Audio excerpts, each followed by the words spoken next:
Sometimes it's the stuff we brush off, like just feeling blah. That can be a sign of something more complex going on, like Right. in this case, adrenal insufficiency. And wow, you sent over some really interesting research on AI. What got you so curious about it? Well, AI is kind of sneaky like that. It's really good at hiding in plain sight. Yeah. The symptoms are often so general they could be a million different things, which makes it tough to diagnose. It's like trying to put together one of those really tough puzzles, but all the pieces are like kind of the same shade of gray. Exactly. And then on top of that, there's the risk of something called an adrenal crisis. Yeah, the research you sent over mentioned that, and honestly, it sounds kind of terrifying. What exactly is happening in the body when someone's having an adrenal crisis? Basically, imagine your cortisol levels taking a nosedive, like plummeting. It can send your body into a tailspin, a real medical emergency. Wow. And a lot of times it happens because the AI was missed or wasn't being managed well, which brings us back to how crucial early diagnosis is. Absolutely. But as we were saying, that's easier said than done with AI. So your research goes into a bunch of different ways to test for AI, blood work, and something called a co-centropin stimulation test. But then there's this one, saliva testing. Tell me more about that, because what is that? It's pretty cool, actually. We're seeing a lot of innovation in diagnostic tools these days, and saliva testing is a really promising area. Okay, I'm all ears. What makes this saliva test so special? Well, for one, it's way less intimidating than a blood test. Yeah. No needles. Okay, I'm listening. And early studies are showing that analyzing the cortisol and cortisone in saliva could be just as good as those traditional blood tests, especially for certain types of AI. So it's not just about convenience then. It could totally change the game when it comes to diagnosing and treating people earlier.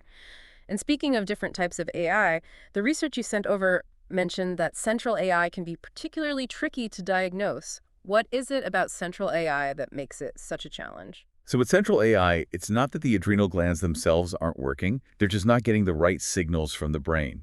Specifically, the pituitary gland or hypothalamus. It's like a communication breakdown. Oh, wow. So the adrenal glands are ready to do their thing, but they're not getting the message. Exactly. Wow. And because of that, those standard tests, like that co-centropin stimulation test we talked about, they might not be as reliable, at least not in the early stages when you really want to catch it. Now, there used to be a test called an insulin tolerance test, but it had its own set of problems, and thankfully, it's rarely used these days. Oh, good. There are better options. That's a relief. No one wants to go through extra testing, especially if there are safer and more effective ways to figure out what's going on. So let's say someone gets tested and they do have AI. What's next? What's the treatment like? Well, the main thing is to replace the hormones that are missing, mainly cortisol. Okay, so it's like hormone replacement therapy. Yeah, but it's not as simple as just taking a pill and calling it a day. The tricky part is cortisol levels in the body naturally go up and down throughout the day. Oh, right. It's not like you just need a constant level all the time, Exactly. So the goal is to mimic that natural rhythm as closely as possible. which makes sense. You don't want to end up with a burst of energy right before bed or feeling sluggish in the middle of the day. So how do they make that happen? So traditionally, folks with AI take multiple doses of hydrocortisone throughout the day. It's a synthetic form of cortisol. So they're basically taking medication several times a day to try and copy that natural rise and fall. Exactly. But even then, it can be hard to get it just right. Life gets in the way, people forget doses. Right. But the good news is, some of the research you shared highlights some exciting new treatments that could make a world of difference. Yes. Okay, now you've got me on the edge of my seat. Tell me more about these cutting edge treatments. But first, okay, so before we went to, Yes. before we were talking, you were saying there were some really cool new treatments for AI on the horizon, something about pumps. Yeah, so right now, most people with AI have to juggle multiple doses of medication every single day, trying to keep their cortisol levels balanced. But researchers are looking at things like once-a-day cortisol pills. Wow, just once a day. Yep. Okay. And even pumps that would give a continuous individualized dose. Oh, wow. So instead of having to remember to take pills multiple times a day, it's like set it and forget it. Pretty much. It could be huge for people with AI, just in terms of making it easier to stick to the treatment plan, getting those levels right without having to think about it constantly. Totally. Yeah. And less to think about it means less stress, which is good for everyone, but especially for people with AI. It's like, finally, treatment that fits into your life, not the other way around. Okay, so we've talked a lot about cortisol, but the research you sent over also mentioned something about mineralocorticoid replacement. Is that like a different type of hormone replacement? It is. So cortisol is really important, but people with what's called primary AI, they're also not making enough of another hormone, aldosterone. Right. And if I'm remembering correctly, aldosterone plays a big role in how our bodies balance salt and water, right? Right on. It's kind of a big deal. Yeah. And when it's low, it can cause problems like, feeling faint or dizzy, just completely wiped out. And it's not like you Yeah. can just drink more water and fix it. So it's like being dehydrated, but even worse. Exactly. And that's where fludrocortisone comes in. Okay, so fludrocortisone is a mineralocorticoid. Right. It basically steps in and does the job that aldosterone isn't doing. Helps to get that salt and water balance back under control. That's incredible how they can target such specific things with medication these days. It's pretty amazing when you think about it, how complex the body is, and they can just zero in on what's out of whack and fix it. But how do they even figure out how much of any of this stuff someone needs? Well, that's where it gets even more interesting. There's no magic formula. It's definitely not one size fits all. So it's not like they can just look at a blood test and be like, okay, you need this many milligrams of this, and that's it. Nope. It's way more nuanced than that. They have to consider all sorts of things, like how old the person is, how active they are, their stress levels. Even the time of year can make a difference. Wow, I never would have thought about that. So how do doctors even begin to figure out the right dosage for each person?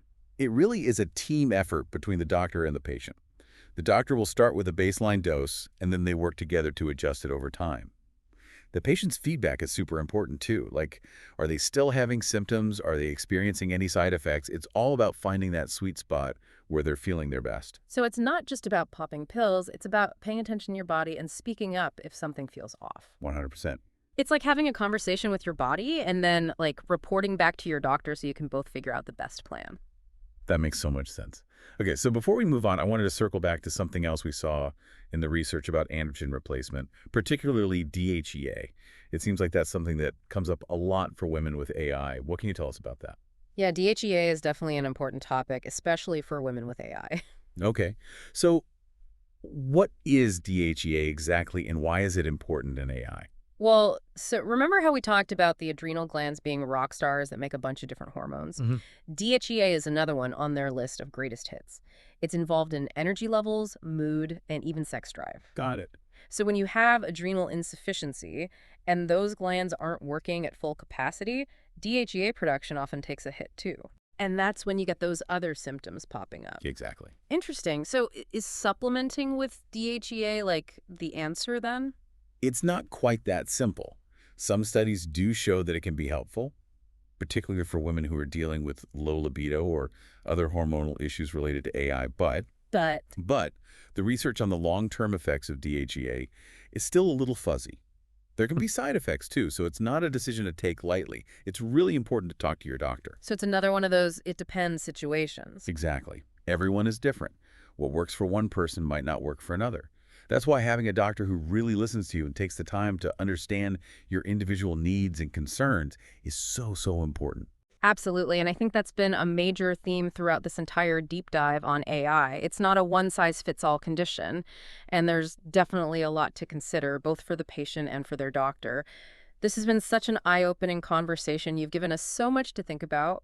What's the one thing you want our listener to take away from all of this?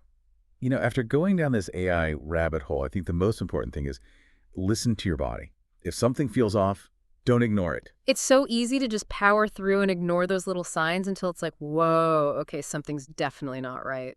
Right. And that's where advocating for yourself comes in. Don't be afraid to ask questions, get second opinions, do whatever you need to do to feel heard and get the care you deserve. Yeah. Now, we've talked about a lot of different aspects of AI today, but there was this one thing in the research you sent, it really stuck with me. It's about how even seemingly unrelated things can actually have a big impact on how someone experiences AI. Okay, now I'm really curious. What did I miss?